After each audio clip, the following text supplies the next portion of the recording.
Questa nuova puntata della storia della musica è dedicata a Frederick Delius, maestro del tardo romanticismo inglese che si ispirò alla musica afroamericana.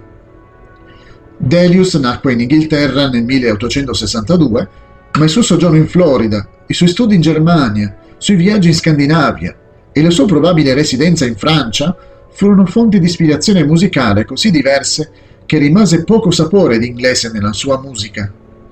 La musica di Delius evoca, invece, l'immediatezza delle canzoni popolari afroamericane, le armonie appassionate di Wagner, le vedute romantiche di Grieg e l'impressionismo evocativo di Debussy. Allo stesso tempo, la musica di Delius abita un mondo molto isolato. È meglio conosciuto per le sue poesie sonore, come Karanga, Summer Night on the River, Koanga, Walk to Paradise Garden, e per le sue opere per voce e orchestra, tra cui Sea Drift, Songs of Farewell, Songs of Sunset e A Mass of Life. La vita eclettica e l'estetica di Delius, tuttavia, ebbero un inizio semplice. Suo padre era un commerciante di lana che si era trasferito in Inghilterra dalla Germania. Non considerava la musica una professione adatta per nessuno dei suoi 14 figli, eppure frequentava regolarmente concerti e organizzava serate di musica da camera nella sua casa. Grazie a lui, Delius conobbe presto il grande compositore norvegese che avrebbe influenzato così fortemente la sua vita e la sua musica, Edvard Grieg. Il padre di Delius dava anche lezioni di violino a suo figlio, che, allo stesso tempo, mandava alla scuola di economia, perché si preparasse a entrare nell'azienda di famiglia. Anche se il giovane Delius preferiva la musica, lui e un amico convinsero suo padre a sostenere un'attività di arancetto a Jacksonville, in Florida, una zona non particolarmente nota per la sua produzione di lana. Delius passò più tempo a studiare violino ed assorbire la musica della popolazione nera locale che a prendersi cura del suo boschetto, perché presto abbandonò le arance per la musica.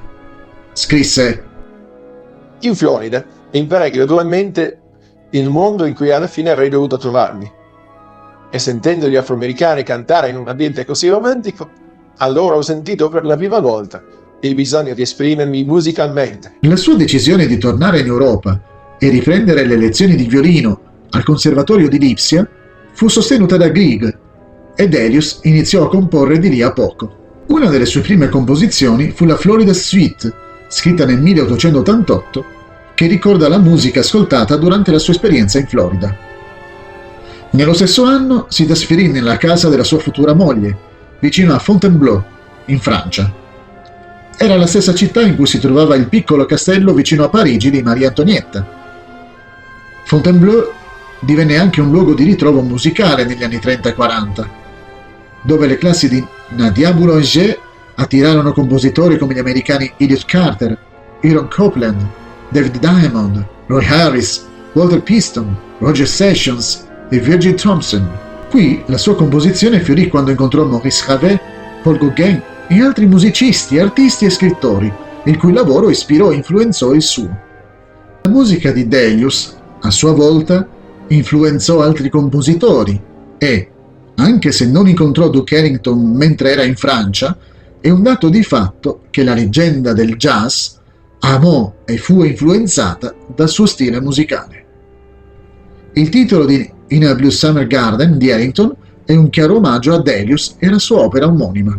Un evento particolarmente importante ebbe luogo nel 1907, quando il grande direttore d'orchestra britannico Sir Thomas Beecham ascoltò l'Appalachia di Delius durante un concerto a Londra.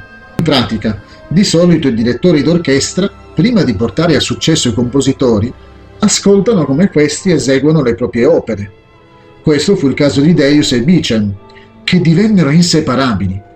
Solo la morte del direttore, avvenuta nel 1961, ebbe la meglio sulla musica di Delius. La Prima Guerra Mondiale interruppe il lavoro di Delius, che con la moglie lasciò la Francia per trasferirsi prima in Inghilterra e poi in Norvegia.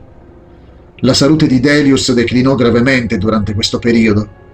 Nel 1910 la cecità e la paralisi lo avevano sopraffatto, ma la mente e le capacità comunicative erano rimaste intatte.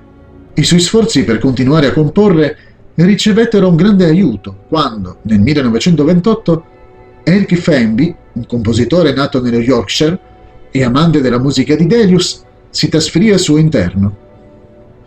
Femby divenne l'amanuense del compositore e mise per iscritto la musica che lui dettava fino alla morte di Delius nel 1934.